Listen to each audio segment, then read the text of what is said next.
Welcome sa aming sulit na panooring YouTube channel. Sa susunod na ilang sandali ay sisisid tayo ng malalim sa diwa ng tunay na Kristyanismo, pag-uusapan natin ang iba't ibang mapaghamong mga paksa sa banal na kasulatan. Samahan ninyo kami sa pag-aaral, diskusyon, pagsusuri, at pagsasaliksik sa tamang mga katuruan at interpretation sa Biblia na nagsusulong sa isang komunidad sa pagkakaunawaan, sa pagkakaisa ng pananampalataya, at sa espiritual na paglago. Huwag ninyong kalilimutang i-click ang like, share, subscribe, at pindutin ang notification bell, at atin ang simulan ng espiritual na paglalakbay na ito, kasama namin kayo. Magsimula na tayo. Ba ang mangyayari sa mga katapusan ng panahon ayon sa Biblia? Maraming sinasabi ang Biblia tungkol sa katapusan ng panahon. Halos lahat ng mga aklat sa Biblia ay naglalaman ng mga hula tungkol sa katapusan ng panahon. Ang pangunawa at pagkakasunod-sunod ng mga magaganap sa katapusan ng panahon ay hindi madaling gawin, ngunit posible. Ang mga sumusunod ay isang pagbubuod kung ano ang mangyayari sa katapusan ng panahon ayon sa Biblia. Una, ang lahat ng mga nabubuhay na mananampalataya sa lahat ng dako ng mundo ay kukunin ni Kristo sa pamamagitan ng tinatawag na pagdagit sa iglesia o rapture of the church. Unang Tesalonica 4:13 hanggang 18, Unang Korinto 15:51. Sila ay sasalubungin sa alapaap ng Panginoong Hesukristo kasama ang lahat ng mga namatay na mananampalataya. Ang mga mananampalatayang ito ay hindi na makakaranas ng pisikal na kamatayan at sila'y gagantimpalaan ayon sa kanilang mga ginawa sa lupa para sa Panginoon sa harapan ng trono ni Kristo. Maaaring ang iba ay walang gantimpala dahil sa kanilang hindi pagsunod o pagkukulang sa paglilingkod sa Diyos, subalit hindi mawawala ang kanilang kaligtasan. Unang Korinto 3:11 hanggang 15, Ikalawang Korinto 5:10. Pagkatapos nito, ang Antikristo ay mamumuno at pag-iisahin ang buong mundo at lalagda ng kasunduang pangkapayapaan sa Israel sa loob ng 7 taon. Daniel 9:27. Ang 7 taong ito ay kilala sa tawag na 7 taon ng paghihirap o 7 years of tribulation. Sa panahong ito, may mangyayaring matitinding digmaan, taggutom, mga salot at mga kalamidad. Ibubuhos ng Diyos ang kanyang puot sa makasalanan at sa mga taong hindi sumasampalataya.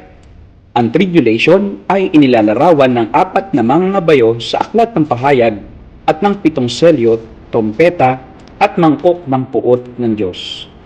Sa kalagitnaan ng 7 taon, puputulin ng Antikristo ang kasunduang pangkapayapaan nito sa Israel at didigmain ito. Magsasagawa ang Antikristo ng kalapastanganan sa Diyos at magtatayo siya ng imahe ng kanyang sarili upang ito ang sambahin sa templo. Daniel 9:27, Ikalawang Tesalonica 2:3 hanggang 10. Ang ikalawang bahagi ng tribulation ay kilala sa tawag na The Great Tribulation o walang kapantay na paghihirap at tinatawag din ang pagtatapos ng pagdadalamhati ni Jacob. Sa dulo ng 7 taon ng paghihirap o tribulation, sasalakayin ng Antikristo ang Jerusalem at magsisimula ang pinakamatinding labanan na tinatawag na Armageddon. At pagkatapos noon ay babalik na si Kristo. Lulupigin ang Antikristo at ang kanyang mga kampon. Pahayag 19:11 hanggang 21. Pagkatapos nito ay tatalian ni Kristo si Satanas at ibibilanggo sa walang hanggang kalaliman sa loob ng 1,000 taon at maghahari si Kristo sa mundo sa loob ng 1,000 taon. Pahayag 20:1 hanggang 6. Sa katapusan ng 1,000 taon, pakakawalan si Satanas at muling magagapi at pagkatapos ay itatapon sa lawang apoy na siyang kanyang huling hantungan.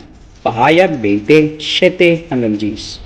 Pagkatapos ay hahatulan ni Kristo ang lahat ng mga namatay na hindi mananampalataya na nabuhay mula noong panahon ni Adan hanggang sa pagtatapos ng 1,000 taon. Pahayag 20:10 hanggang 15. Sa harap ng dakilang puting trono ay itatapon silang lahat sa lawang apoy upang parusahan doon ng walang hanggan. Pagkatapos, babaguhin ni Jesus ang lahat ng mga bagay at gagawa siya ng bagong langit at bagong lupa na siyang magiging walang hanggang tahanan ng lahat ng mga mananampalataya. Dooy wala ng kasalanan, hapis, luha, kahirapan, sakit o kamatayan man. Pahayag, Kabanata 21 hanggang 22. Yan ang aming sagot sa tanong na, ano ba ang mangyayari sa mga katapusan ng panahon ayon sa Biblia? What does the Bible say about the end of the world? The event usually referred to by the phrase end of the world is described in 2 Peter 3 verse 10.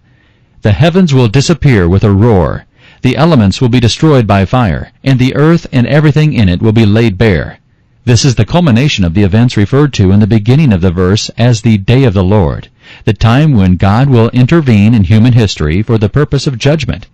At that time, all that God has created, the heavens and the earth, he will destroy.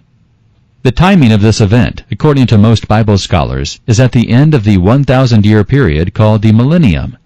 During these 1,000 years, Christ will reign on earth as king in Jerusalem, sitting on the throne of David, Luke 1 verses 32 and 33, and ruling in peace, but with a rod of iron, Revelation 19 verse 15. At the end of the 1,000 years, Satan will be released, defeated again, and then cast into the lake of fire, Revelation 20 verses 7 through 10. At this point, the end of the world described in 2 Peter 3 verse 10 occurs. The Bible tells us several things about this event. First, it will be cataclysmic in scope. The heavens refer to the physical universe, the stars, planets, and galaxies, which will be consumed by some kind of tremendous explosion, possibly a nuclear or atomic reaction that will consume and obliterate all matter as we know it. All the elements that make up the universe will be melted down in the fervent heat, 2 Peter 3 verse 12. This will also be a noisy event, described in different Bible versions as roar, a great noise, a loud noise, and a thunderous crash. There will be no doubt as to what is happening. Everyone will see and hear it, because we are also told that the earth and everything in it will be laid bare. Then God will create a new heaven and a new earth, Revelation 21 verse 1, which will include the New Jerusalem, in verse 2, the capital city of heaven, a place of perfect holiness, which will come down from heaven and descend to the new earth. This is the city where the saints, those whose names were written in the Lamb's Book of Life, Revelation 13 verse 8, will live forever. Peter refers to it as the home of righteousness, 2 Peter 3 verse 13. Perhaps the most important part of Peter's description of that day is his question in verses 11 and 12. Since everything will be destroyed in this way, what kind of people ought you to be? You ought to live holy and godly lives as you look forward to the day of God and speed its coming. For Christians, this means we should live our lives in such a way that we reflect our understanding of what is going to happen. This life is passing away quickly, and our focus should be on the new heavens and the earth to come. Our holy and godly lives should be a testimony to those who do not know the Savior, and we should be telling others about Him so they can escape the terrible fate that awaits those who reject Him. We wait in eager anticipation for God's Son from heaven, whom He raised from the dead, even Jesus, who delivers us from the wrath to come. 1 Thessalonians 1 verse 10. Thank you for watching. If you enjoyed this video, be sure to smash that subscribe button for more worth watching content like this, and turn on the notification bell so you never miss out on any of my future videos. I am inviting you to also watch my other uploaded videos in my YouTube channel. Until next time, and see you in the next video.